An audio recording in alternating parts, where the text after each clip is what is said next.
A story you heard first on Eyewitness News. This letter was sent out to parents from the Tulare Baseball Association acknowledging a youth baseball player sent to the hospital after coming in contact with a needle found on the playing field. Parents are outraged by the incident. When you live in a small community and a little kid gets poked by a dirty needle, it sends a wave. For one kid to get poked with a dirty needle, it's too many. You're having to beg the city to protect your kids, and that's where you kind of feel like, you know, come on, I mean, we got to be able to do something here. Welcome to Centennial Park, where children as young as 4 years old come to play ball. Neighboring the playing fields is Tulare's Boys and Girls Club, hosting after-school activities. Then there's the practice field. Through the fence line, homeless encampments. Just beyond the bleachers, you see where homeless are living, sharing park grounds with children. A quick trip from the parking lot, you turn left, and here's what sits behind the park. Massive tents, mattresses, shopping carts, dogs, and debris. Then more tents lining the fence. We all feel sympathetic toward the homeless and their plight and their situation. I mean, nobody should live in that kind of environment.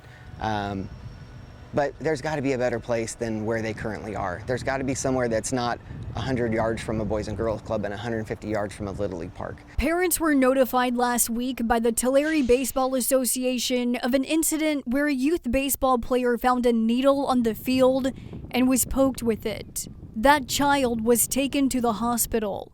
You hate to say you're not shocked because you're not shocked, but at the same time, it just really bothers you.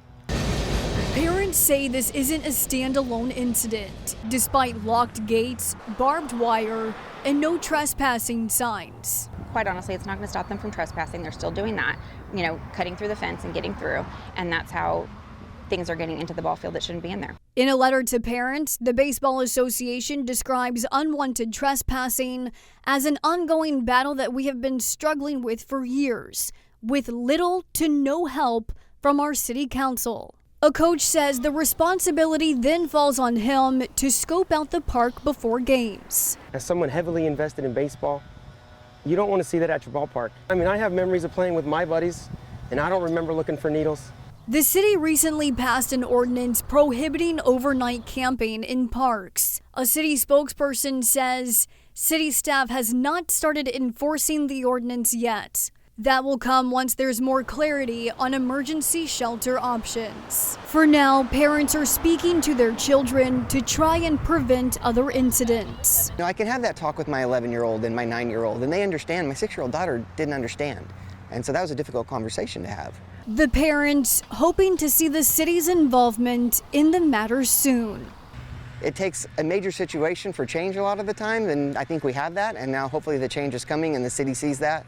We've had enough. As parents, we've had enough. Something needs to be done to keep our kids safe, and it needs to happen now. Tulare police are investigating the incident. The city of Tulare said because it's an active investigation, they cannot provide a comment on the matter. But they do tell us a recent $1.5 million grant was recently awarded to the city to address homelessness in the community.